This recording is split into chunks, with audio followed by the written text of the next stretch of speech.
sejam bem-vindos a mais um episódio do podcast Milênios Hoteleiros. O meu nome é Fernanda Chiama e o Milênios Hoteleiros é um podcast dedicado aos profissionais da hotelaria, turismo, indústria da hospitalidade que fazem parte da geração milênio. Mas se você não é um milênio, por favor, fique com a gente até o final, porque esse podcast é aberto para todas as gerações. A cada episódio eu trago um co-host diferente para trazer à luz algum tema relevante para nós profissionais e trazer insights, reflexões e tudo mais. Então, por favor, fique à vontade. O papo aqui é sério, mas ele não é chato. E no episódio de hoje, a gente vai falar sobre muitos temas, e entre eles, o foco, a gente vai buscar trazer à luz o empoderamento feminino através das viagens, né, sobre o turismo e como a indústria e nós profissionais dentro da indústria podemos ter um olhar mais receptivo, mais aguçado e mais acolhedor a essas mulheres que estão viajando, muitas das vezes viajando sozinha para explorar e conhecer o mundo. E hoje, a pessoa que eu trouxe para trazer à luz esse tema comigo é a Thaís Carneiro. Ela é idealizadora do blog Mulheres Viajantes, que já é um projeto bem maduro, já tem 7 anos aí, e ela é simplesmente uma fera no assunto, uma historiadora de mão cheia, e a gente vai falar sobre muitos temas relevantes. Então, primeiro de tudo, eu quero que vocês me ajudem a dar boas-vindas a ela. Thaís, bem-vinda. Muito obrigada por estar aqui. Muito obrigada pelo seu tempo, por você ter sido super aberta a vir, mesmo a gente não se conhecendo pessoalmente com antecedência. E já amei o bate-papo que a gente teve ali nos bastidores. E eu tenho certeza que você vai trazer muita coisa para agregar. Então, seja bem-vinda. Fala um pouquinho sobre você, fala um pouquinho sobre o site, sobre a iniciativa. E a gente vai explorando aí o tema ao longo. Obrigada, Fê, é um prazer. Já chamei de Fê, mas obrigada, Fernanda, vontade, pelo convite. Eu fico muito feliz de estar aqui e compartilhar um pouco dessa jornada da Mulheres Viajantes. Começamos há 7 anos atrás como um blog que se chamava Cafezinho e Prosa. Então, Mulheres Viajantes era uma das colunas que eu tinha e uma amiga minha deu um toque, ela chamando a Beatriz, de que era muita informação. Eu tenho o nome Cafezinho em Prosa, porque a minha ideia era pegar um café e prosear com esses leitores, contando o que eu achava de São Paulo. A São Paulo que eu construí para mim como um lugar de conforto, os atrativos culturais da cidade e tudo mais. E as amigas pediam dicas de viagem. Então foi uma forma de eu reunir São Paulo e as minhas dicas de viagem, porque eu tinha começado a viajar sozinha. Eu comecei a viajar sozinha em 2010. Então, fui lá em 2016, já tinha passado um tempo, compilar um pouco dessas viagens.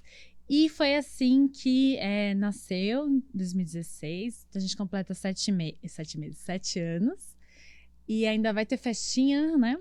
Para comemorar, que é gostoso, para a gente se encontrar. E um pouco dessa ideia, inicialmente, né, quando eu transformei em Mulheres Viajantes, foi compartilhar relatos de mulheres que viajam sozinhas ou entre mulheres. E como foi essa experiência, né? E em 2016, a gente teve a morte de 2 turistas argentinas no Equador. E essa notícia me fez muito mal, porque a forma como as pessoas estavam lidando com ela foi o que mais me deixou chocada. Porque ao invés de falar sobre a violência contra as mulheres e o fato... além disso, né, da violência contra as mulheres, falaram que elas estavam viajando sozinhas, sendo que elas eram 2 amigas, e culpabilizando-as pelo crime. Então, começou a pipocar em vários sites dicas de segurança. E as dicas de segurança, elas eram as mais óbvias possíveis, assim, e as menos controláveis. Então, não se deixe roubar, porque elas foram roubadas no hostel primeiro. Não beba bebidas de estranhos, porque elas foram dopadas. Mas a gente não consegue saber se ela escolheu tomar aquilo, ou enfim. Depois de tudo o que aconteceu, como que a gente tem coragem de se referir às pessoas que foram mortas nesse formato? Ainda mais quando, assim, é tão... um pouco hipócrita, porque às vezes você fala assim, mas a pessoa baixou a guarda. tá bom, olha pra você. Você anda com a guarda, né, ali, atenta 100% do tempo? Quantas vezes, agora eu falo, a gente às vezes julga, mas quantas vezes você contou com a sorte e com a misericórdia divina, né? Porque eu falo assim, é como tem coisas que ali você não passou porque realmente você teve sorte, né? Você teve ali realmente uma proteção. Mas assim, você não contribuiu para sua própria segurança. E mesmo assim, tá tudo bem. Você não deve levar a culpa sobre algo que outra pessoa fez contra você.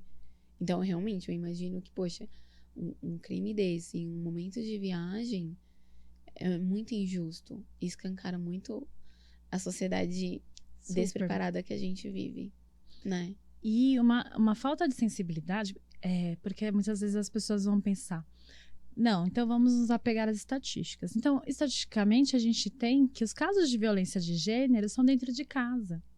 Mais de 80%. Então, não é o fato delas terem viajado que fez com que elas entrassem em risco. Porque quando a gente vê os casos, são os nossos maridos, são os nossos namorados, são os nossos pais, são as pessoas que a gente confia, que quando a gente baixa a guarda, fala assim, essa pessoa não vai fazer nada comigo. E no caso delas, a gente precisa pensar, são argentinas viajando no Equador, elas estão numa outra cidade, a gente não consegue evitar casos de violência contra a gente. Muitas vezes, beleza, a pessoa ofereceu o drink, você foi lá e bebeu. Mas às vezes não houve isso, o ofereceu. Você vai tomar, sim. Afinal de contas, é culpar a pessoa que foi roubada, né? Uhum. Se uma pessoa é roubada, a gente vai falar, nossa, mas por que você entregou o celular se ele estava com a arma na sua cabeça? E como isso me fez muito mal, eu pensei, pera, não acho que elas estão quebrando, elas estão sendo desrespeitosas, elas estão sendo inconsequentes. As mulheres viajam sim, e eu vou de alguma forma demonstrar isso. E foi assim que eu comecei a pedir para as minhas amigas relatos de viagem, eu já tinha os meus, e fui ampliando pelas comunidades do Facebook. Hoje em dia tem mais de 300 relatos no site, que são relatos muito diferentes. Desde a Rosângela, que fez um retiro de silêncio de 10 dias, eu não conseguiria. Eu também não. Você percebeu, né? Eu não conseguiria jamais. E o mais desafiador, porque assim, às vezes a gente pensa que a viagem vai ser, eu conheci X países e tudo mais. Mas o quanto transformador e quantas barreiras ela quebrou de ficar esses 10 dias em silêncio. Uma viagem em grupo, uma comunidade, várias questões envolvidas. Até mochilão de 5 meses no Sudeste Asiático. Uau. Então, a gente tem relatos muito diferentes, com propostas muito diferentes, porque essas mulheres elas vão por caminhos distintos. E com o passar do tempo, o que eu percebi? Que as pessoas elas não tinham muita coragem de me entregar os relatos. Por mais que eu já ficasse de olho, olha, fulana viajou para tal lugar, vou pedir. Elas colocavam, poxa, eu não sou uma viajante profissional, eu não viajei para fora, não fiz uma viagem internacional. E eu fiquei pensando, viajante profissional.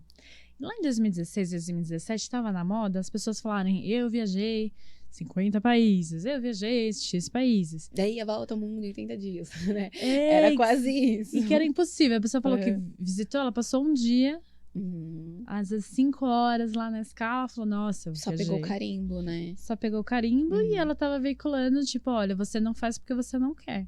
E eu lembro que nas bios do Instagram tinha 1 milhão de bandeirinhas, então tinha meio que uma competição de mostrar essas viagens, né? E eu falei, pera, então entendi que não vai rolar nesse formato, talvez para algumas pessoas, vou fazer rodas de conversa. Então, no final de 2016, eu comecei a fazer rodas de conversa, fiz em 7 cidades do Brasil, então fiz São Paulo, fiz Curitiba, Belo Horizonte, fiz em Ouro Preto, fiz Salvador, fiz no Rio de Janeiro e fiz em Morro de São Paulo também.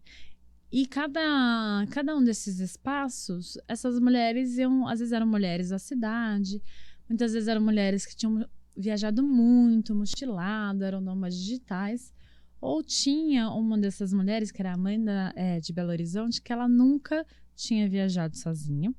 Queria muito fazer, Essa viagem, ela foi pra roda de conversa, porque ela era daquelas que também não almoçava sozinha, nem nada. E ela se sentia inspirada pela roda. Então, nessas conversas, a gente conseguiu os registros, então viraram mini documentários. E no finalzinho dessa edição de BH, mostra ela conhecendo a Bahia. E aí, os stories que ela fez na época, para mostrar o quanto que a conversa poderia soar simples, né? Foi importante para ela se sentir inspirada e empoderada o suficiente para que sim, ela poderia fazer isso. Dentro do planejamento dela, dentro do custo de vida dela, ela podia empreender essa viagem. E foi traçando um pouco esse caminho desses encontros para que hoje, de um blog, eu brinco, né, de blogueira a guia de turismo, que eu me formei como guia de turismo e desde 2019, além de ser historiadora, eu conduzo passeios roteiros pela cidade de São Paulo com foco em história das mulheres, que é para juntar as minhas duas paixões, né? Como historiadora de formação e a minha pesquisa também de história das mulheres, que é um tema que a gente toca pouco. Ai, que bacana. E esse específico, né, que você faz, essa caminhada, eu acho maravilhoso, porque é aquilo que eu tava falando, a gente não vivencia a nossa história, a nossa cidade. E a gente acaba ocultando pessoas que fizeram ali no seu dia a dia transformações que hoje pra gente passam despercebidas. E eu acho que é importante, assim como qualquer pessoa, se inspirar né, o que for, em homens que alcançaram, que contribuíram, trazer também a nossa participação nisso, né? E, por exemplo, eu sou da indústria hoteleira, né? Tô dentro do turismo, sou de São Paulo desde que me entendo por gente, mas se hoje uma pessoa me pedir para trazer a perspectiva das mulheres que fizeram parte da história da cidade, eu não tenho esse embasamento. E isso me traz uma posição um pouco de vergonha, porque é uma posição, igual eu falo, a gente que é profissional da indústria, a gente tá numa posição tão confortável, que é tudo tão natural pra gente. É igual a gente tava conversando nos bastidores. Eu amo viajar sozinha. Eu nunca tive problema em viajar sozinha. Quando há muitos anos atrás, eu fui aquela pessoa que não conseguia almoçar sozinha, né? É uma coisa muito doida, assim, né? Milhões de coisas passam na sua cabeça, como se as pessoas estivessem te olhando. Olha ali, ela sozinha. E a gente tá nem aí pra você. Se você tá sozinho, se você tá com 100 pessoas, ninguém se importa. E ninguém nem te viu, na verdade, né? E isso é libertador.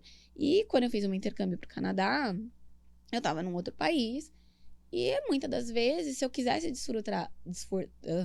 desfrutar certas coisas, eu teria que fazer sozinha. Então, por exemplo, eu queria ir para aquele restaurante XPTO. Às vezes, os meus colegas estavam em outras aulas, em outras atividades, né?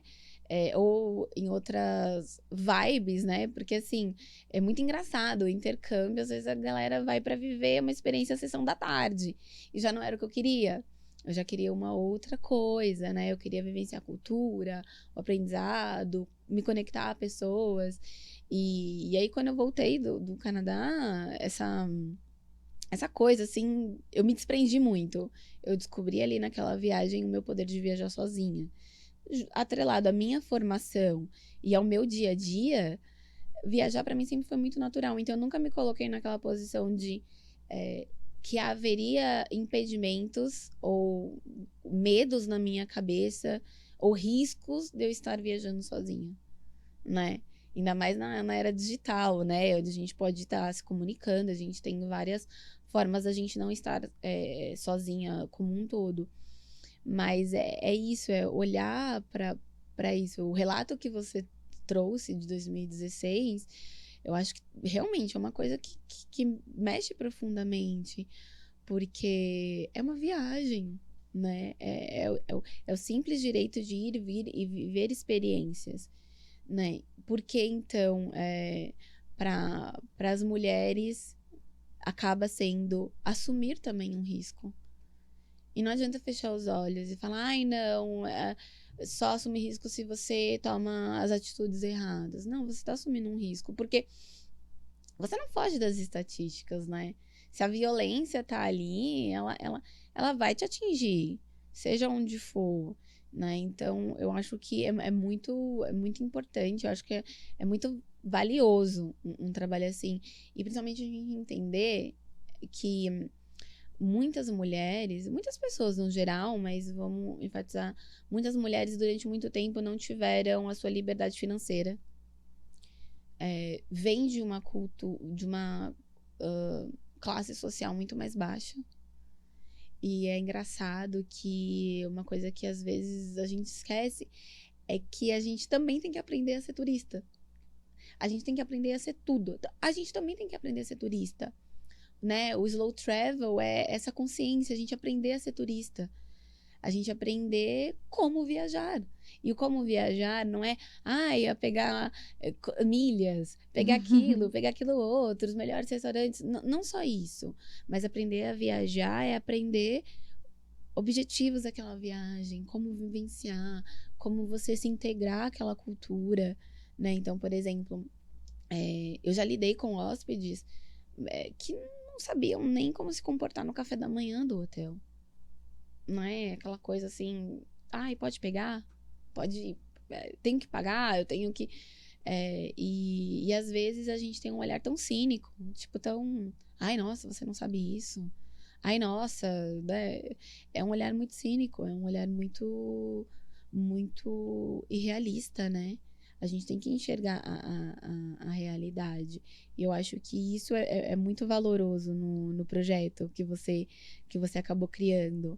Porque essas conversas, elas mudam, empoderam e trazem o desejo, né? E quando a gente vai ver números, a quantidade de mulheres que viajam sozinhas é muito grande, é muito expressivo. É muito expressivo para uma sociedade como a que a gente vive. Quando a gente tem até receios de sair de casa. Então, mostra a força da mulher latina, de uma sociedade que ainda está despreparada, que ainda enfrenta muitos problemas culturais, problemas sociais, problemas com a violência de maneira geral, o quanto tem esse empoderamento quase que natural de pega a mochila, põe nas costas e vai, né? E, obviamente, muitas escutam ali, mas você vai sozinha? É perigoso. Mas como é que vai ser? Né? E tudo isso. Então, por exemplo, pensar numa mulher hoje pegando a mochila indo para o Sudeste Asiático, né? E às vezes se aventurando em lugares totalmente afastados, é muita coragem, né? E tem que reconhecer que é transpor uma barreira também. É abrir caminho também, né? É abrir caminho para que a gente também tenha outras mulheres tenham liberdade de andar. Eu acho isso muito bacana. Mas, Thaís, eu, partindo do ponto de vista como profissional, eu me vejo despreparada para enxergar essas mulheres. E se eu estou despreparada, quiçá meus colegas de profissão, né? E é muito engraçado que quando eu fui fazer essa imersão para entender o tema, todo o embasamento, tudo que eu aprendi foi ali no Mulheres Viajantes. E foi em sites, iniciativas e redes de apoio similares a Mulheres Viajantes. Eu não encontrei dentro de associações, né? Dentro da indústria do turismo e da hotelaria. Eu não encontrei nem dados dentro dessas instituições. Então, isso é muito preocupante, porque se nós, o turismo ali no governo, ele nem se organiza para isso. Como que a gente pode dizer que a gente tem um país bem preparado turisticamente para receber a todos? Se a gente não está conseguindo receber as mulheres que estão viajando sozinhas, a gente não consegue enxergar, ou a gente não tem procurado enxergar as suas dificuldades e o quanto a gente pode acolher, talvez a gente não tá sendo tão acolhedor quanto a gente acha que tava sendo até agora, né? É uma posição muito de conforto, mas talvez a gente não tá enxergando. Agora a gente vê alguns, né, alguns movimentos, assim, na questão de entretenimento, na questão cultural dentro da cidade, para entender sinais, né? Nós temos os pedidos de ajuda silenciosos, mas como indústria do turismo, quais são os desafios que você vê dentro desses relatos que mais acontecem nas hospedagens, nas viagens? Quais são os momentos que as mulheres têm que se resguardar mais? É bem importante isso, né? Que você comentou sobre o mercado reconhecer isso. Ano passado eu participei do Salão São Paulo de Turismo e eu tinha, foi um convite muito generoso da Suzy e do Sérgio, do Conteúdo Brasil. E o Salão São Paulo tinha então os estandes, agora vai ser em outubro, né? Com os estados, as cidades, seus atrativos culturais e tudo mais. E eu estava lá, eu era a única agência que não era um órgão governamental e tudo mais. E eu cheguei e recebi a seguinte pergunta de um senhor, que eu não sei quem era, mas depois que ele falou eu também não queria saber. Que ele chegou e falou assim: eu sou homem, eu posso me aproximar do seu stand? E eu fiquei assim: sério que você está falando isso para mim? Eu falei: sim, porque nós recebemos a todos. Então, uma dificuldade que eu encontro é que muitas vezes os homens não querem interagir com o projeto, ou quando eles interagem, eles são companheiros de alguém. Já aconteceu de uma das atividades que eu fiz, de um dos roteiros, um rapaz que era marido de uma das participantes falou: não queria vir. Eu vim porque ela me obrigou, mas eu tô muito feliz, foi incrível, não sei o quê. E aí eu dispensei o elogio, eu pensei assim: isso é um tipo de questão de você resolver na sua casa. Se você quer vir, não quer vir, não precisa ver. Mas é uma ideia de que não se refere a mim. O assunto não se refere a mim. E como se a discussão fosse excludente, sendo que o caminho é um caminho contrário. A história é feita de sujeitos históricos. A partir do momento que eu entendo que mulheres são pessoas, mulheres são agentes históricos, então faz sentido eu incluir, porque a história ela precisa pensar nos personagens, ela tem que ser mais inclusiva, ela tem que ser mais plural. Se agora o mercado está entendendo o afroturismo como uma demanda, uma necessidade real, por que não pensar a história das mulheres também? Só que nesse caminho fica essa disputa de narrativa, porque muitas vezes a gente vai falar das mulheres no 8 de março e acabou. Eu brinco que em março todo mundo lembra que eu existo. Todos os rolês, os agendamentos e tudo mais, a gente continua existindo depois, a gente continua demandando, que é nesse sentido, né?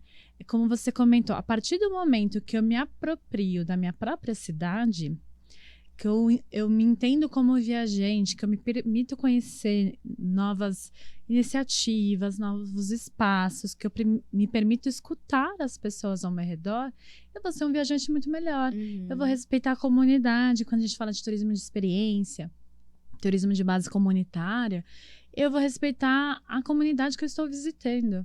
Eu vou respeitar os costumes daquele lugar. Eu vou entender o que é interessante para esse espaço, para que eu não seja aquele viajante que tem bastante disso, né, que tenta transportar os hábitos que eu tenho lá na minha casa. Eu quero que eu chego no hotel, tenha a mesma comida em qualquer país. E aí eu fico revoltada se não tem a mesma comida, a mesma cama, a mesma não sei o quê, sendo que, teoricamente, eu viajei para conhecer outros lugares. Então, é transportar a minha zona de conforto, né? Sim. Então, assim, o quanto você tá vivendo coisas novas. Às vezes você tá vivendo as mesmas coisas em lugares diferentes. Exato. Né? E nem vivendo, tirando a foto. Exatamente, exatamente. E é muito além de cultura de lacração, né? Igual eu falo, eu sou super aversa essa cultura de lacração.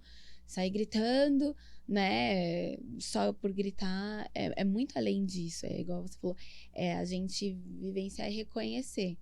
Eu acho muito importante a gente reconhecer, porque a história, ela é feita de muitas pessoas. De muitas pessoas, cada uma dentro do seu contexto, dentro do seu gênero, dentro da sua participação naquele resultado. E é isso, deixar de haver um controle da narrativa. Sim. Né? Só que a gente não pode, por exemplo, como muitos fazem, querer... eu não... assim, eu vou me opor contra o controle da narrativa, controlando uma nova narrativa. Aí você não tá fazendo progresso. Você tá só mudando a narrativa, mas você tá sendo tão excludente quanto.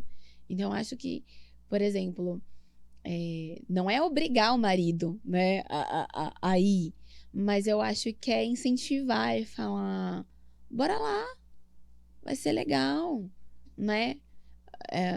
Foi a filha de alguém, foi a mãe de alguém que contribuiu para a história, foi a esposa de alguém. Meu filho, se eu fizer alguma coisa maravilhosa, você não quer que a história me exalte?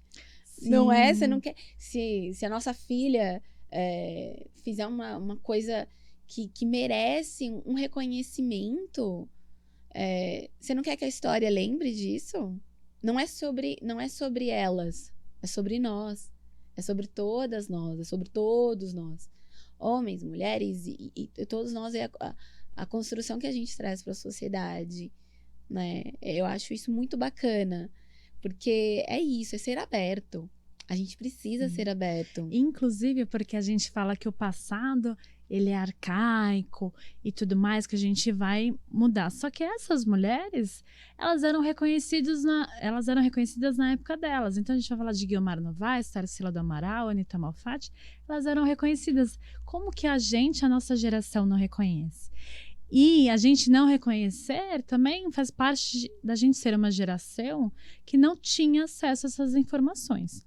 Então eu fico pensando na minha infância, eu cresci em São Paulo, eu conhecia 2 bairros de São Paulo durante, sei lá, 17 anos era aquilo. Quando eu entro na universidade, que eu tenho que transitar mais para estudar, para trabalhar, que eu começo a entender um pouquinho da dinâmica.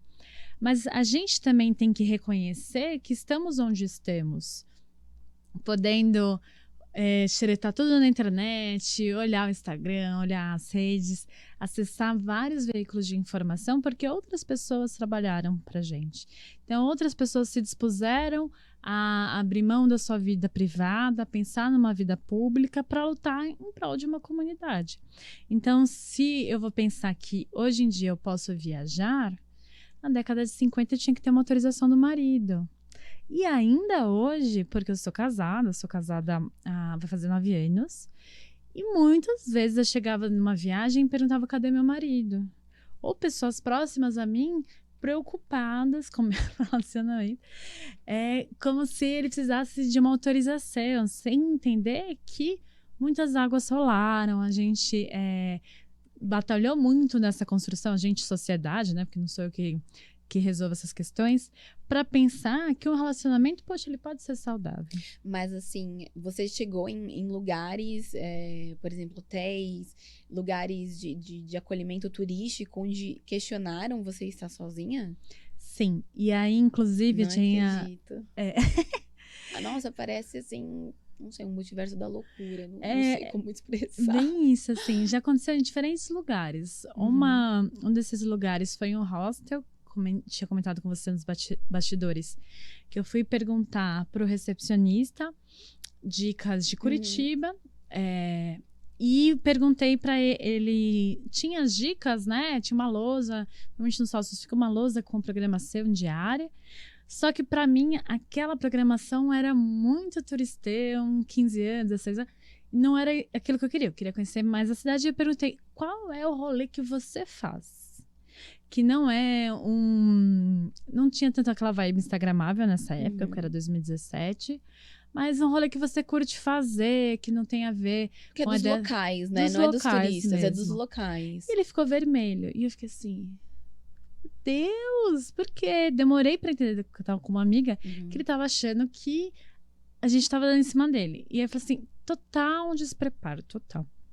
Em outro momento, eu fui pra um show de tango, na Argentina. Eu tava me achando o máximo. Era 2013, eu tava sozinha e tal, comprei. E aí, se tem um jantar. O garçom ficou chocado, mas ficou chocadíssimo. Ele falou assim, Solita, com uma cara de dó. Eu falei, sim. E aí, como ele ficou com muita dó de mim... Ai, a pobre foi abandonada abandonada, pelo date. Num show de tango. Esqueceram ela. E aí, eu fiquei muito chocada, mas depois achei super engraçado, porque ele me mudou de lugar para o melhor lugar, que era de frente para o espetáculo. Então, ganhei vantagem nessa. Mas a falta de preparo mesmo, né? Enquanto profissional, pessoalmente também, porque tipo de relação... É de entender que a gente pode ocupar. Porque se fosse um homem indo pro show, o cara não ia falar, nossa, mas você foi abandonado. O recepcionista do hostel não ia achar que ele era, nossa, obcecado por ele. Era simplesmente a pergunta. Então, ainda falta o mercado se colocar, você comentou, né? Já tem alguma... com a política do Estado, né, a nova política do sinal silencioso de ajuda. Alguns restaurantes, bares que eu vi já tem no banheiro feminino colocando qual tipo de drink que você pode pedir para o garçom, sem falar na frente do homem que está te acompanhando, né? Mas que a própria instituição se organize para chamar um carro, para avisar a polícia, para se colocar, porque eu cheguei a ver até uma dessas instituições que tinha tipos de drinks diferentes, palavras diferentes para falar se era realmente... Códigos, né? Códigos, se eu quero só pegar um carro e ir para casa, se eu quero que chame a polícia mesmo, se eu quero que o carro me leve na delegacia, enfim, se a polícia vem no estabelecimento, várias dessas práticas. Mas ainda, por mais que eu possa viajar e não sofrer um caso de assédio sexual, mais no sentido da violência do meu corpo, quando as pessoas se sentem incomodadas com a minha presença, já é uma situação desconfortável para esse viajante. Porque eu fico imaginando, se a Amanda não fosse tão bem acolhida naquela viagem dela da Bahia, talvez ela não quisesse mais fazer. Que é disso, né? Que eu comentei mais cedo, de que São Paulo é uma cidade que exige muito da gente. Então, a gente, de alguma forma, acaba se tornando esse viajante, porque a gente mora num bairro, a gente tem bairros muito turísticos, mas hoje em dia a gente tem uma leva de imigrantes tão grande. Eu moro num bairro que eu tenho escola para coreanos, eu tenho um açougue e uma lanchonete que é halal, então é feita aos moldes muçulmanos, que é de libaneses e egípcios.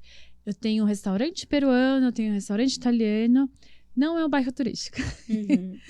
Então, como que a gente, mesmo dentro de uma cidade como essa, que exige tanto da gente, de se mostrar aberto, de conhecer novas culturas, de se envolver, como ainda a gente aqui também não está preparado, né? E é engraçado porque, principalmente aqui em São Paulo, eu acho que no Rio de Janeiro, eu acho que grandes cidades devem ser como São Paulo, a gente está muito centrado no nosso próprio umbigo e a gente acha que a gente é o resumo do Brasil.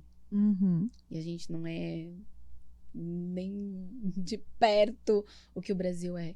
Eu lembro de uma ocasião, me veio à luz agora, de uma hóspede, que ela veio, assim, de uma cidade, eu nem lembro de que estado mas, assim, uma cidade de... Gente, não sei, na ponta esquecida do país, sabe? Que eu nunca ouvi falar. Ela veio para São Paulo para fazer um curso de especialização em coloração, né, de cabelo, tá, um curso carérrimo e assim, super insegura de tudo, porque ela saiu de uma cidade minúscula, num estado que não tem a estrutura que tem São Paulo. Veio para São Paulo sem conhecer nada, sem conhecer os nossos hábitos, o ritmo insano dessa cidade, que muitas das vezes é muito cansativo pra gente. Eu falo que eu tenho uma relação de amor e ódio com São Paulo, porque às vezes eu amo, às vezes eu odeio, porque parece que você não pode relaxar numa cidade, né? Tudo é muito acelerado. E a cada dia que passa, a cidade se torna cada vez mais ágil, rápida, digital, instagramável. E às vezes eu sinto que a cidade perde a sua essência, perde a sua cultura. Eu acho que a gente vive cada vez menos história na cidade, cada vez menos cultura. A gente vive cada vez mais entretenimento, né? Eu fico um pouco assustada com isso, né? A gente vê até nas grandes ações de marketing, né? As ações, as coisas que... O metrô é uma reflexão disso, às vezes, né? Aquelas exposições culturais, elas ficam ali destinadas às curvinhas vazias do metrô, que, tipo, ninguém vai parar ali pra ver, né? Não tem destaque nenhum, é ali um monte de, né? Um monte de coisinha, e ninguém para. E, às vezes, quando é um grande lançamento da Netflix, o seu vagão inteiro tá totalmente personalizado naquilo. Você tá imerso aquilo, mesmo se você não quer assistir a determinada série, você não quer vivenciar aquilo. É o poder do marketing, né? Mas trazendo para o entretenimento e não para a cultura. Mas, voltando ao assunto, e ela precisou, assim, da minha ajuda em coisas muito básicas. Ela estava muito insegura de tudo, ela estava tremendo, ela não sabia como pegar um Uber, ela nunca tinha instalado o Uber no celular, ela tinha medo. E eu lembro que eu fiquei muito junto dela a todo momento. E eu deixei uma carta pra ela no quarto, deixei um chocolate. Eu falei pra ela que o que ela precisasse durante a hospedagem, eu estava ali pra ela. Então eu me coloquei numa posição de rede de apoio dela.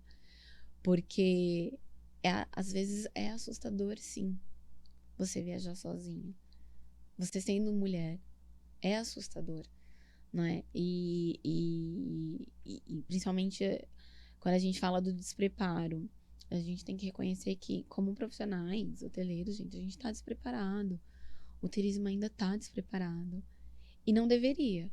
Porque aí a gente vai falar sobre estatística. Porque é aquilo que a gente tava falando nos bastidores. Eu fico muito impressionada. Porque, assim, é característico do capitalismo, né? Que uma coisa se torna relevante quando os números e os lucros apontam naquela direção. Então, pesquisas conduzidas pela Booking, pelo próprio Pinterest, mostram o crescimento astronômico de pesquisas e o desejo das mulheres de viajarem sozinhas, das mulheres viajando sozinhas. Então, é expressivo os números são expressivos. Já dentro das gerações mais maduras, que somos nós, os millennials, as baby boomers. Então, você vê aposentadas viajando, se realizando mesmo, transpondo as limitações que ainda existem e abrindo espaço para nós, que somos a geração que veio um pouquinho depois. E as millennials, e as mulheres da geração X também. E os números impressionam na geração Z. Os Ziners, 1/3 das mulheres já diz que planeja fazer uma viagem internacional sozinha e já tem uma lista para onde vai, quais são os destinos. Então, vamos pensar aí, então, vamos ser um pouco, pensar aí nos lucros. Tem provas, tem estatísticas que provam que é relevante a indústria pensar nisso, pensar em acolher as mulheres que viajam solo. E como, né? Porque aí é isso, a gente reconhece esse desejo, essa dor, e pensar como. Acho que primeiro é isso, a gente preparar os nossos profissionais, né? Estava comentando sobre os drinks, sobre os códigos. Gente, às vezes vai acontecer dela não ter força nem de usar os códigos. Sim. E aí é aquela coisa. Não é porque você está criando mecanismos que empoderem que você vai jogar tudo na mão dela. Ah, não, ela grita e eu acudo. Mas e se o grito vem no meio de um olhar? Vem no meio de uma expressão corporal? A gente precisa estar atento. E a gente precisa estar atento. E o que às vezes no turismo, na hotelaria, eu vejo que a gente não reconhece é que nós estamos numa posição de privilégio para acolher e observar certas situações. A exploração sexual no Brasil ainda é algo assustador, né? Então, a gente dentro ali da nossa rotina, a gente pode ter um olhar treinado. A gente pode ter um olhar treinado para ver até mesmo quando, às vezes, vamos usar um exemplo. Se alguém colocou alguma coisa na bebida, né, dela, ou alguém tá circulando muito próximo ao quarto, né, ou tá observando muito aquela hóspede e as informações que ela tá dando no momento do check-in. Porque você tá ali no check-in, você tá passando todos os seus dados, Total. né, onde você mora, o seu e-mail, você tá passando tanta coisa, né? E a gente tem que observar ali, tem que ter um olhar atento se ela não tá em uma posição onde, opa, ela tá sendo um alvo, né? Ali as camareiras observarem, talvez, o comportamento dentro do quarto, um pouquinho a rotina. Será que aquela mulher tá segura? Né? Porque é isso, você se sentir acolhida. E a gente tem relatos hoje, infelizmente, de inúmeros lugares, agora vamos falar de lugares que fica mais difícil ainda você ter assistência, que são as locações de temporada. É tudo digital, você vai lá, tem a sua senha, abre a porta, mas você tá por si mesma. Não tem um porteiro, não tem uma recepcionista, não tem um mensageiro, não tem um segurança. Você tá lá dentro de um apartamento. E assim, várias mulheres relatam que encontraram câmeras, né, viradas para suas câmeras, dentro dos banheiros, onde a intenção ali é totalmente invadir a privacidade e a intimidade daquela mulher, né? Então, assim, como que você se sente segura? Como que você dorme segura, né? Como que você tranca a sua porta e você fecha o olho e fala, não, eu estou absolutamente segura, ninguém vai entrar, nada vai acontecer. Eu acho que esses são pontos importantes, né? Da gente falar. E essa coisa da gente ter que buscar dicas de segurança, né? Sim. É uma posição onde... Quantos homens têm que fazer essa pesquisa de, né, dicas de segurança de viagem? Sim, e quantos artigos que a gente tem focado para homens, né? Porque se a gente buscar dicas de segurança para viagem, vai aparecer para mulheres. E muitas vezes a gente pode falar, ou pessoas que não tiveram situações por sorte, né? Como a gente comentou já. De olhar quando a gente tem empresas rodoviárias, né, de transporte, que já tem separado as poltronas para mulheres, principalmente em viagens noturnas. Eu cheguei a ficar um hostel uma vez, que eu fiquei próxima do dono e eu dei umas dicas para ele. Mas eu fiquei pensando, só sendo um dono homem, para não ter esse filtro social, de que o quarto feminino não tinha tranca. Ele não tinha uma tranca, simples assim. Um quarto coletivo. E eu fiquei assim, então, pode ser tranquila essa cidade, pode ter ideia de relação de confiança com o recepcionista, mas eu até comentei com ele, eu empurrei a cama, porque eu vou fechar essa porta. Não importa. Eu vou... E aí é uma coisa que eu, como viajante, não deveria me preocupar. Não deveria ficar entrando no site buscando dicas de segurança. Eu mesma já dei várias dicas de segurança em entrevista, porque as pessoas pedem. Hoje em dia, as mulheres levam as suas próprias trancas. Isso é surreal, surreal, surreal.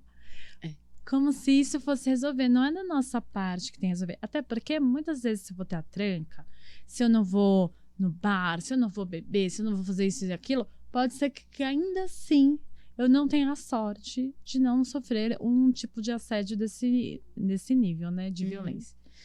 Então, se a gente já tem algumas medidas, algumas são mais pontuais, outras mais estruturais, acho que também cabe, e de uns meses para cá, a gente vê esse movimento da Embratur. Tenho muito orgulho da Mariana Aldrigues, né, que está uma das pessoas que está gerindo, né, essa nova proposta, porque a gente tinha uma veiculação do Brasil como um turismo sexual. Quando eu fui para o Chile, há uns 7 anos atrás, eu estava andando por Santiago para ir para uma lanchonete e tinha uma casa, que era uma casa de shows, que eu identifiquei como se fosse uma casa de prostituição, mas tinham banners na frente, como se fosse uma espécie de cardápio que as pessoas iam encontrar lá dentro. E um deles era uma foto de uma passista, que com certeza essa passista não sabia, né? Que a foto dela estava sendo usada lá, em outro país e tudo mais. Mas eu fiquei horrorizada. O que a gente vende de imagem da mulher brasileira? E isso vai se esbarrando, né? Nesse turismo sexual, em relação às mulheres, em relação às crianças também, como a gente tinha comentado. Mas enquanto a gente não trabalhar de uma forma estrutural, fica muito mais na luta de pequenas pessoas, né? Eu, como viajante, como turista, me cercar de todas as informações possíveis, de ter código de segurança para mandar para um familiar enquanto eu estiver na viagem, para que essa pessoa busque por mim, se eu parar de responder, porque eu mandei um socorro ou algo do tipo. E é importante falar isso, porque isso impacta muito pra gente, não só para quem vem e, né, assedia, mas pelo assédio que a gente sofre quando a gente vai viajar. Porque aí quando a brasileira vai viajar, ela sofre assédio. Eu lembro que em muitas situações no meu intercâmbio, quando eu falava que eu era brasileira, já era super associada ao carnaval. E era dirigido a mim muitos comentários machistas e de teor sexual. E assim, eu fico muito feliz que eu tenho uma personalidade muito difícil. Então, isso me ajudou a, de cara, dar um chega pra lá e também de pôr a pessoa no lugar dela, né? Mas não são todas que têm essa personalidade. Então, assim, é muito chato quando você tá ali viajando e... é brasileira. Já te coloca numa caixa, né? E às vezes até puxa um assunto com você que não tem nada a ver com você, né? Nada contra tudo que a nossa cultura tem, mas eu acho que é frustrante esse resumo raso de quem são os brasileiros, mas muito principalmente quem são as mulheres brasileiras. E muito se fala e muito se exalta da nossa beleza. Nossa beleza, nosso corpo. Acho engraçado que no exterior é assim. Tudo que é muito... como posso dizer? Tem o Brazilian Bikini, tem o Brazilian Wax, tem o Brazilian... E aí, é engraçado que não tem o Brazilian em coisas culturais, históricas, acadêmicas. E isso contribui contra o nosso empoderamento, porque nós não somos todas iguais. Então, não dá para todas nós sermos vistas de uma determinada maneira. Principalmente quando uma mulher vai viajar e ela quer vivenciar muito uma cultura, ela não pode ser bloqueada de alguma maneira por conta disso. Né? Eu acho que é isso. Quando a mulher vai viajar sozinha, às vezes vai fazer um mochilão, ela precisa ter a mesma liberdade que uma outra pessoa teria, né? E ela precisa não ser mal vista nem mal interpretada, como às vezes mulheres de outras nacionalidades não seriam, não é? Então, eu acho que reconhecer esse problema, né? É importante falar sobre isso. Super, porque tem várias mulheres que mentem a nacionalidade. Sério? Já pra se tive sentirem mais várias seguras. amigas de inventarem nacionalidades para se sentirem mais seguras. Tem uma amiga minha que fez uma viagem, o rapaz marcou com ela um jantar na casa dele e ela entendeu, é um jantar na sua casa. Quando chegou, ele atendeu ela nu e aí ela falou, o que é isso? Falou, mas você não é brasileira? E aí, se não fosse uma pessoa próxima a mim, eu ia achar que era... tá viajando. Tá inventando, exagerando, né? Não, então é surreal que eu tenha que abrir mão da minha nacionalidade para eu ser respeitada.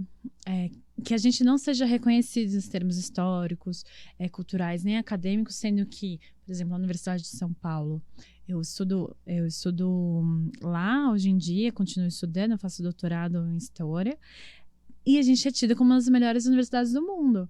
E ninguém, né, quer lembrar que tem pesquisadores, que a pesquisa, ela movimenta muito dentro do nosso território. E é pensar que, mesmo quando a gente olha dentro do estereótipo raso, blá, blá, da sexualidade das mulheres brasileiras. Isso não significa que, se todas nós tivermos uma sexualidade livre, que ela está a serviço de você. E aí vem dentro dessa lógica, né? De que esse corpo de mulher, ele fica disponível quando ele está no espaço público. Porque muito desse espaço público, historicamente, era um espaço masculino. Então, quando a gente pensa... A gente tinha um ditado no Brasil Colônia que falava que a mulher saía de casa 3 vezes. Não, 2 vezes. Uma para casar e a outra para ser enterrada. Porque a ideia era que não saísse de casa.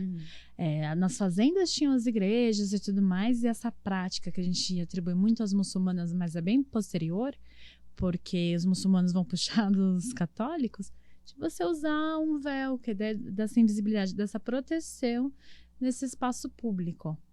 Poxa, mas faz 500 anos, faz 600 anos, a depender dos espaços, né, que a gente está investigando. Tudo bem, mas a gente tem uma série de práticas que continuam corroborando resquícios disso, que por mais que não seja tão direto, né, não seja tão aceito, ainda assim muitas dessas práticas vão nos atingir. Desse desconforto ou dessa ideia de que, se você está nesse espaço público, eu tenho o direito de falar qualquer coisa, porque eu estou elogiando. E assim, em hotel, falando sobre espaço público, o hotel, ele não é um espaço público, ele é um espaço privado, né? Onde tem ali uma prestação de serviço, onde a gente busca não ter distinção, né? Mas ele não é um espaço público. Mas é engraçado que o comportamento das pessoas dentro de um hotel é como se ele fosse um espaço público. E isso dá a impressão que permite com que essas pessoas se comportem de uma maneira que elas não se comportariam ali dentro da sua rotina. E é como se desse permissão para elas fazerem coisas que elas não fariam, né, antes, ou não fariam ali próximo aos seus amigos, à sua família. E é por isso que a gente acaba vivenciando, e até de maneira normatizada, situações de racismo, assédio, o assédio que hóspedes podem sofrer, assim como as funcionárias podem sofrer, as recepcionistas, as camareiras. As camareiras também estão ali dentro do quarto, em uma situação onde elas estão expostas, elas estão em risco, né? Então, já houve situação, quando eu trabalhei com governança, onde eu precisei subir para prestar assistência, né? A camareira ligar e falar, olha, não estou confortável com o hóspede, né? Por favor, sobe, né?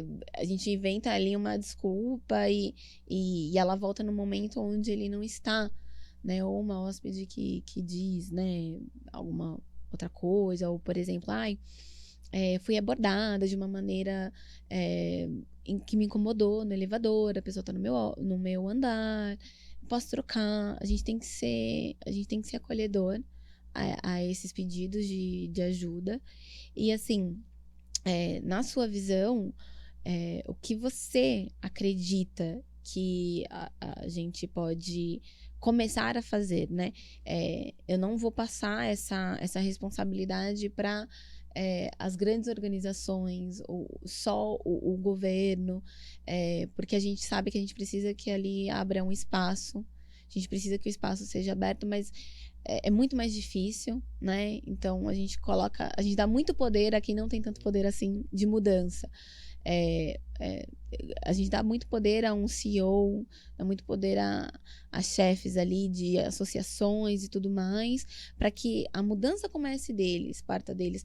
Mas muitas das vezes eles nem vão estar em contato com essas viajantes. Eles não vão nem vê-las, porque muitas das vezes eles não veem nem os próprios colaboradores. Porque a rotina dele, a necessidade e a contribuição dele dentro da empresa, ou o que seja, não permite isso. Então, ele nunca vai ter esse olhar. E a gente esperar que ele tenha esse olhar é ilusório, porque ele não vivencia isso. E mesmo assim, em algum momento, às vezes, ele chegar até alguém a abrir os olhos dele com relação a isso, talvez ele não tenha habilidade, a empatia, a percepção aguçada para ver essas situações, para reconhecer essas situações. Então, tem que começar com a gente, com nós, profissionais hoteleiros, turismólogos, nós, profissionais da indústria de hospitalidade. É a gente que vê essas situações. É a gente que pode impedir algumas coisas e a gente que pode gerar as iniciativas para trazer essas mudanças, para trazer práticas que acolham e que façam, que transmitam a seguinte mensagem: você, mulher, viajante, solo, é bem-vinda e está segura aqui, né? Então, como que você acha que... Quais são, assim, os passos que você fala? Olha, se você quer ser um profissional mais atento, um agente de mudança e se tornar uma rede de apoio, como que isso pode começar a acontecer? Eu fico pensando, né? Ainda tem muita dificuldade de reconhecer que precisa de um apoio para as mulheres, porque a gente não tem uma instituição consolidada para este debate. Então, quando a gente vai pensar no afroturismo, a gente tem uma série de demandas. Inclusive, eu vi recentemente uma postagem do Uber Clemente, dele trazendo o debate do afroturismo no Senac. Então, finalmente, isso vai entrar na grade de guia de turismo. Por que finalmente? Afinal de contas, a lei que obriga o ensino, né, de história e cultura afro-brasileira é de 2010, então já passaram muitas águas. 2008, na verdade. 2010 é a atualização com história indígena. Por mais que fosse para o ensino básico e para o universitário, dentro de uma lógica de extensão, tinha que, há muito tempo atrás, ter se consolidado. Quando a gente pensa no que a gente tem a Câmara LGBT para pensar as demandas do público LGBTQI, APN+, são demandas distintas, né? Aparentemente distintas, porque são camadas que se interligam, né? Não só numa pessoa só, mas em comunidade. Só que a gente não tem esse olhar para as mulheres, porque muitas dessas mulheres, elas, por vezes, estavam em situação de privilégio, que eram ser mulheres que tinham acesso financeiro e tudo mais. Porém, a gente precisa de ações conjuntas, né? Então, se a gente tem agora, né, quando a gente fala assim, não pode ser uma política de governo, tem que ser uma política de Estado, que independente do governo que esteja, independente de qual partido que esteja, essas mulheres sejam reconhecidas como pessoas, que eu acho que é o grande desafio, né? Entender que são pessoas, entender que... Porque parece bobo falar que são pessoas, mas como é que eu vou agir diante disso? Então, se a pessoa está me trazendo uma demanda, eu estou em perigo. Mas é que todo mundo fica com essa graça, interpretou errado. A pessoa está falando para você que está em perigo, não importa o que você está pensando, você não tem tempo de ficar com o seu lado pessoal na ativa. Não é sobre você. Não é, né? sobre você, não é sobre o que você viu na TV, não é sobre o que mandaram para você no WhatsApp. Você está se comunicando com alguém e você tem que agir profissionalmente. Porque eu desconsidero porque isso teve tal caso. Não importa o tal caso que você tem como referência, você tem que agir nesse momento. E, para tanto, a gente precisa, para mim, a chave é a capacitação, a educação. A gente precisa de um processo educativo de diferentes formas, para que se a gente tem capacitação para atrativos turísticos, capacitação para lidar com turismo de base comunitária, para lidar com visitas a comunidades indígenas, ao ecoturismo. Então, por que não eu ter capacitação? Porque, assim, quando a gente fica no campo do abstrato, a gente fica insensível. Falo isso porque a minha mãe voltou a estudar alguns anos atrás e uma chavinha mudou na cabeça dela quando a gente fala do tema LGBT, porque a professora dela se posicionou, porque a professora falou, eu sou uma casada com uma mulher, então eu não poderia ser. Tipo, dentro dessa sociedade eu não poderia existir. A minha mãe ficou ofendidíssima, porque ela gostava da professora. Ela não entendia o tema dentro do conjunto. Então, ela não entendia como um tema social. E às vezes a gente precisa de algumas coisas que são singelas. Sair desse campo do abstrato e ficar pensando, nossa, as pessoas reclamam demais, para identificar, ok, procedimento. Eu tenho que ter um protocolo. Então, a instituição, se eu penso numa gerência, eu tenho que ter um protocolo de ação. Para que isso não dependa de uma colaboradora, de um colaborador na hora. Da sensibilidade, porque aí se a hóspede chega para mim e fala, preciso trocar de quarto, o que eu faço? Então, eu vou atuar na hóspede, vou querer saber o nome da pessoa, vou puxar nas câmeras, o que eu vou fazer em relação a isso? Então, a partir do momento que eu tenho um protocolo de segurança instalado na instituição, que eu tenha capacitação recorrente para que a recepção saiba agir, eu pense com seguranças, os seguranças saibam agir também.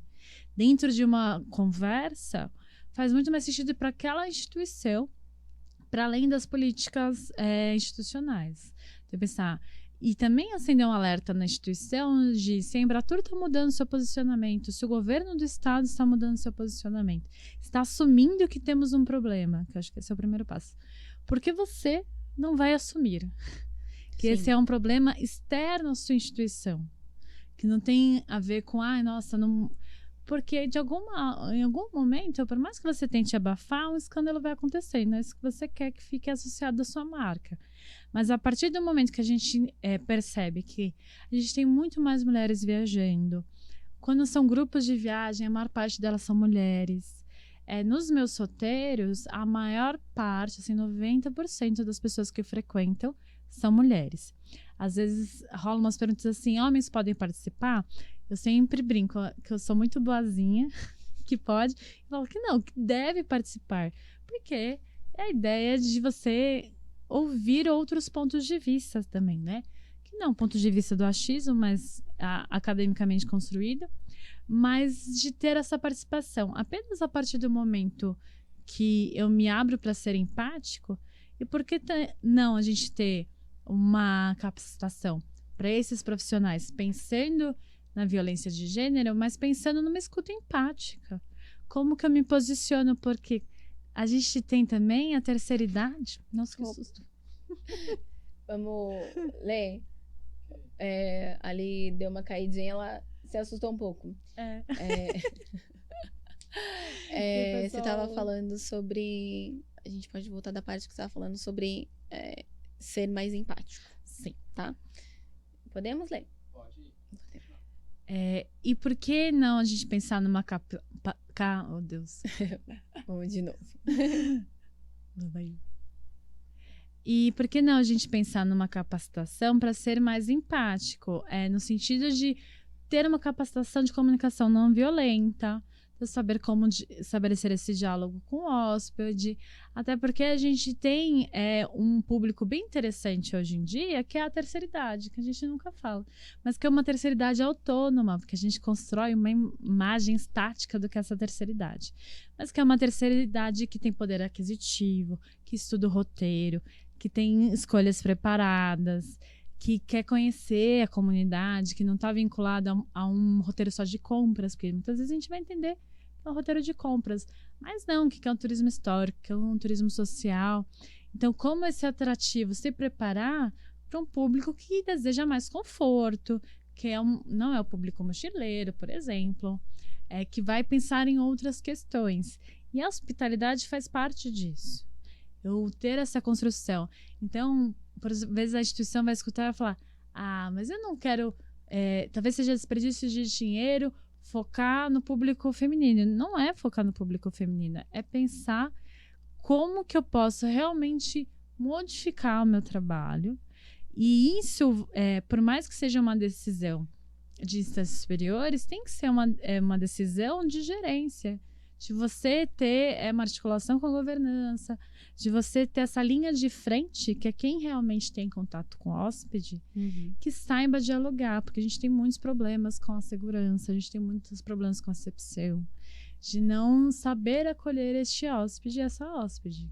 É isso, né? Muitas vezes a gente vai estar numa situação, a gente está numa situação de vulnerabilidade quando a gente viaja.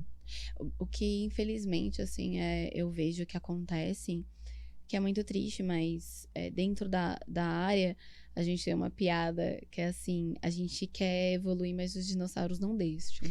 E a gente não tá falando de idade aqui, a gente tá falando de mentalidade, né? Tem ainda uma mentalidade muito... É muito característico do profissional hoteleiro, essa mentalidade que, conforme o tempo vai passando, se apega tanto a processos e tanto ao que já existe, que, vou ser bem sincera,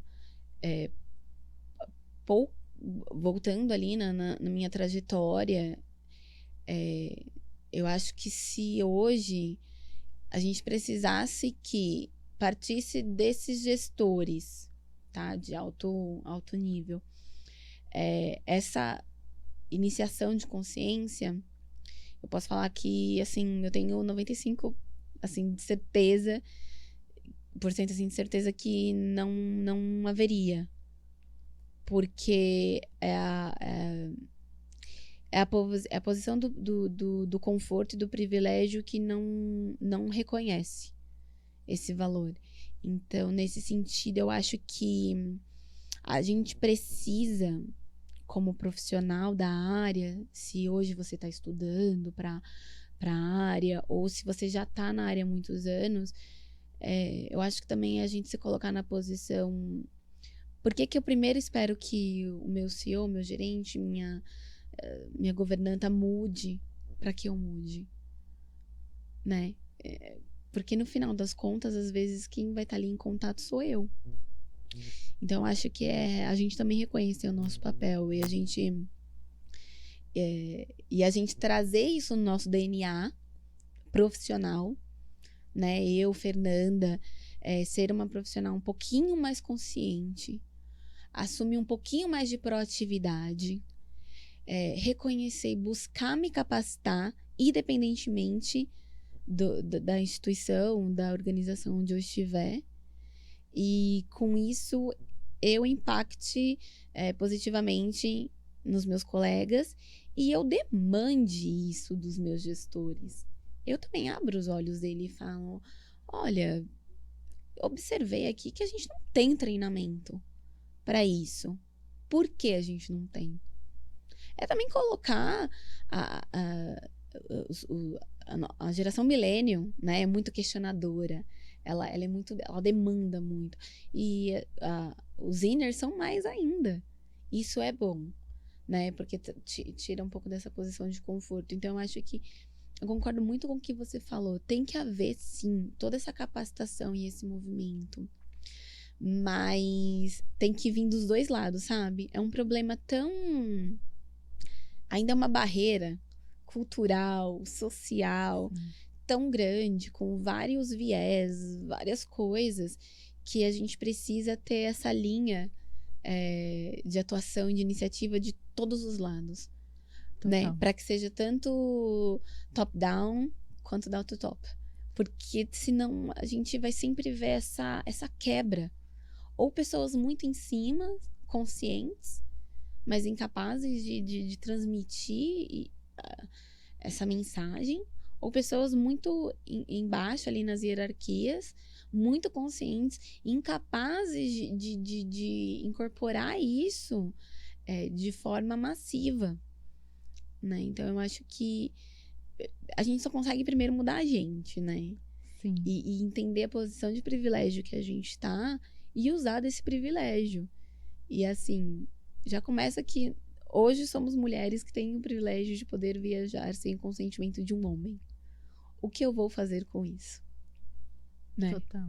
O que eu vou fazer de bom com isso? Eu acho que isso é uma reflexão que a gente precisa fazer todos os dias, né? E também os homens. Um ambiente onde só tem homens também deveria ser acolhedor para uma mulher. Por que não? Se ali naquele ambiente os homens estão abertos à conversa, eles são receptivos e são conscientes né, da nossa realidade, muitas das vezes, é igual eu falo, por que às vezes é tão absurdo a gente se sentir insegura num restaurante onde você é a única mulher? Por que é tão, né? Às vezes você tá num hotel e você não vê nenhuma mulher na recepção. Por que você já se sente mais insegura? Porque quando a gente vai no médico, onde for, a gente que sempre quer ser atendida pela mulher e a gente já, né? Tem uma mulher, tem um homem, a gente vai pra mulher. Por que a gente não pode se sentir tão bem acolhida com o homem também? É igual você falou. Perguntam, mulher, né? O homem pode ir? Deve ir. Deve ir. Por que não?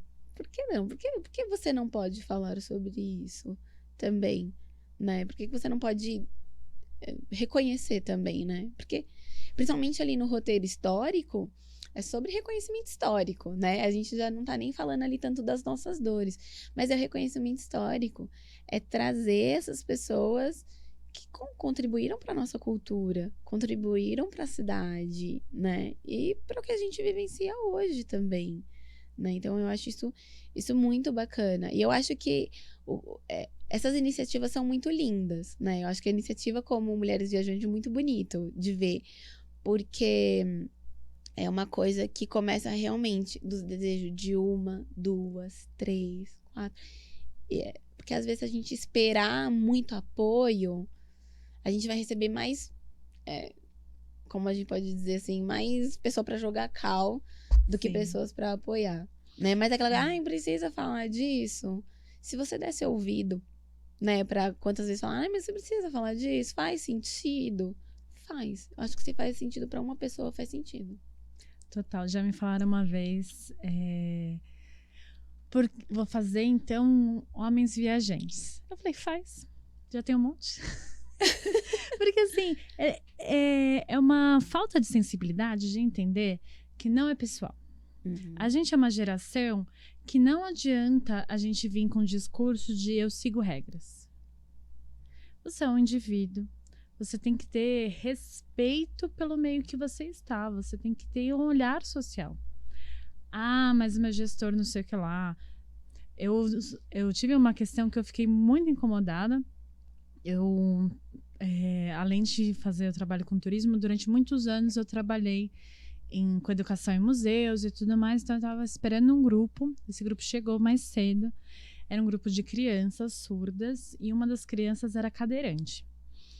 E eles chegaram antes do horário da instituição abrir. Eu trabalhava na instituição, já tinha chegado mais cedo e tudo mais. Faltava 3 minutos para a instituição abrir. E a criança queria ir ao banheiro. Não. O segurança falou para mim que não tem autorização. E aí falaram para mim, Thaís, mas ele recebeu uma bronca.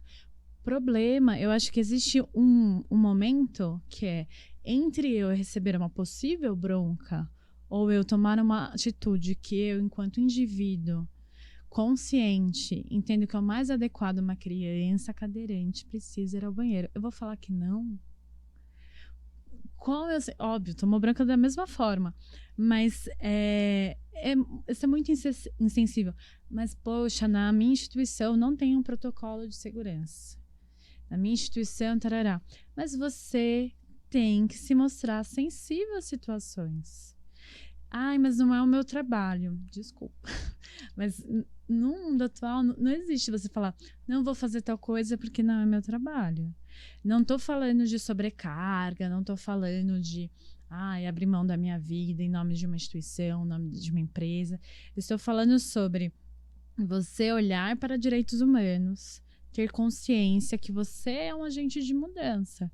Então, se eu estou vendo uma situação que é uma situação que está acontecendo à minha vista, não dá tempo de pedir autorização, eu vou pedir um Uber para essa mulher, então. Se eu não tenho um protocolo de drink e tudo mais, eu vou trocar de quarto, depois eu converso, se eu não tenho ninguém para fazer essa gestão nesse momento.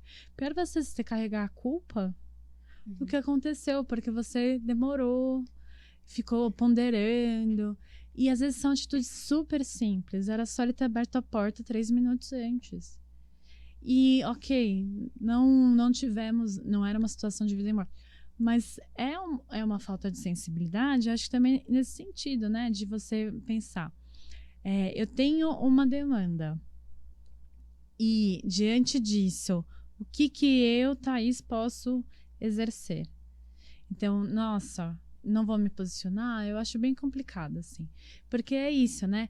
Eu falo sobre mulheres. As pessoas acham que, nossa, ela só fala sobre mulheres. Óbvio que não, eu tenho a minha bandeira pela história das mulheres, para a gente ter uma história mais plural, mas eu não fecho os olhos para a questão do afroturismo. Eu reverencio o afroturismo, até porque a gente precisa, e aí eu acho que dentro do mercado há muito essa lógica de competição, não sei o quê. Não faz sentido você ter parcerias. Então, eu trouxe a Débora Pinheiro, que trabalha com Guia Negro, que é uma guia de turismo para fazer heroínas negras no Mulheres Viajantes. Porque, eu, como historiadora, podia fazer uma pesquisa de afroturismo, mas eu conheço uma pessoa que faz um trabalho excelente, eu vou trazer ela para o jogo. Então, você olhar e pensar, como é que eu posso tornar o turismo mais acessível? Pensando na questão das mulheres, pensando nas pessoas com deficiência, pensando nas pessoas negras, porque a gente tem muitos casos de racismo quando a gente pensa no mercado hoteleiro, tanto é que muitas vezes vão preferir locação de temporada para não passar pelo constrangimento de serem julgados e tudo mais. A gente começar a olhar que isso ainda está muito recente para a questão indígena. Então, todo esse movimento, porque tem gente que vai falar, mas é segregação. É o contrário, a gente está juntando esforços para a gente olhar para personagens que eram tidos como minorias sociais, por mais que fôssemos maioria em número, e pensar como que eu posso tornar esse mercado mais acolhedor, mais significativo, que seja diferente eu vir para São Paulo do que eu ir para Los Angeles, porque não são as mesmas fotos que eu vou tirar nos cenários e tudo mais, mas porque eu vou estabelecer um diálogo, eu vou pensar nessas narrativas que são narrativas empoderadoras, porque eu vou olhar, então, para uma geração, né, que está vindo se sentindo reconhecido, entendendo que a sua voz, ela é possível, que ela pode ter autonomia, que a geração da minha mãe não tinha autonomia para ter uma autonomia financeira, de ter mercado de trabalho. Imagina, minha avó trabalhou um dia de camareira de hotel. E aí, na cidade, falaram que quem era camareira era puta, então ela se demitiu. Meu Deus. Então, assim, como assim? Ela arranjou um trabalho, só que isso era a década de 60. Então, isso era um escândalo, mas era esperado na década de 80 e 90 que você não tivesse um trabalho fora de casa. E isso te cerceia de estudar, de conhecer pessoas, de você ter uma autonomia financeira pro básico, né? Então, a gente é uma geração que transpôs muitas barreiras. E também com isso, que infelizmente é um privilégio, porque deveria ser direito, a gente agora precisa pensar o que a gente vai fazer com a nossa voz. Que não é só pensar, eu, Thaís, tenho acesso a isso. Eu posso, então, falar sobre os assuntos que eu entendo como delicados e trazer para debate. Eu viajo sozinha, não preciso pedir autorização para o meu marido e tudo mais. Mas incentivar outras pessoas a pensarem o que é delas realmente, né? E como que a gente pode pensar não só no indivíduo que quer viajar, mas nas instituições e nos indivíduos que recebem essas pessoas. Como eles se preparam, porque é preparo de todos os lados, né? Das instituições, dos funcionários, do viajante, da cidade. Então, como que a gente se organiza? E eu sinto que a gente tem tido um movimento muito bonito, não das instituições, mas dos indivíduos, de demandar dessas instituições. E a gente está colhendo os frutos disso nesse momento, né? De entender como relevante. Não à toa, quando a gente olha os cursos de turismo na EASH, na FATEC, o debate sobre mulheres no turismo, o debate sobre afroturismo e sobre esse olhar para a história indígena tem sido super forte. Porque é uma demanda que essa geração traz, que já não é algo impensável, é algo que precisa ser debatido em sala de aula. Então, a gente também precisa correr para acompanhar essa discussão. Nossa, gente, maravilhoso. Eu acho que tudo que a gente trouxe aqui hoje é muito valioso para quem tirar aí um tempo para escutar com carinho e refletir junto com a gente. Eu falo que tudo que você foi falando foi me ensinando muito, me trazendo vários insights. E durante esse episódio, eu repensei muito a minha trajetória como profissional. Eu repensei muito o meu papel como profissional nessa indústria, né? Que é o que eu tenho feito, eu tenho repensado. E é o que eu convido a você, hoteleiro, turismólogo, que está aí. Os novos debates estão dentro das universidades. Então, a gente vai vir aí com uma geração posterior à nossa, que vai herdar o nosso mercado, muito mais consciente, muito mais preparada. Ela vai vir demandando. Por que a gente não pode estar se preparando também? Por que a gente não pode estar acompanhando? A gente sempre fala sobre acompanhar tendências, se atualizar, inteligência artificial. Só que o que eu acho assim, a gente tem que melhorar como ser humano. É isso que vai fazer com que a gente não seja obsoleto, né? É tudo aquilo que a gente pode agregar e a gente pode fazer um pelo outro que uma máquina não consegue e não vai conseguir. Então, eu convido você a entrar lá no site Mulheres Viajantes, leia, procure saber mais sobre as viajantes solo e vários movimentos e redes de apoio. Procure se conscientizar, procure ser você o primeiro agente de mudança, procure observar as suas hóspedes, né, as suas colegas de trabalho, procure informação, se capacite primeiro, demande isso dos seus gestores, né, levante boas conversas, leve sempre como uma boa conversa, demande boas práticas, né? E compartilhe esse episódio, pelo amor de Deus, compartilhe esse episódio com todo mundo, com mulheres, com homens, com todo mundo, porque aí eu acho que essa mensagem maravilhosa e tudo que a Thaís trouxe hoje, né, pra gente vai chegar a muitos e vai fazer muito mais mudança. Thaís, obrigada. De verdade, você agregou muito. Obrigada por ser tão aberta. E eu acho que para mim esse foi um dos episódios mais lindos e mais gostosos de se fazer. Então, muito obrigada. Deixa as suas redes sociais, se o pessoal quiser saber mais sobre o seu roteiro, as caminhadas. Se alguém está aí, né, interessado em levar esse debate dentro das suas equipes, como que pode te contatar? Obrigada, Fê. Eu amei o convite, foi muito especial. Bom, para vocês acompanharem meu trabalho, tem o site mulheresviajantes.com, o Instagram, que é @mulheres.viajantes, Facebook, porque sim, as pessoas estão no Facebook ainda. Projeto Mulheres Viajantes. E eu tenho esses roteiros em São Paulo, então são roteiros pelo centro. Um deles é o São Paulo, Terra Indígena. Outro é o Centro pelo Olhar das Mulheres, para a gente pensar as modernistas. A gente tem Mulheres Cervejeiras, para pensar o papel das mulheres na história da cerveja, porque fomos nós quem criamos. Tem Mulheres e Arte, uma noite no museu, uma visita no MASP. Então, a gente tem vários roteiros Mulheres da Independência, no Museu do Ipiranga, que vão perpassar a história, cultura, principalmente da cidade de São Paulo. Então, são diferentes olhares.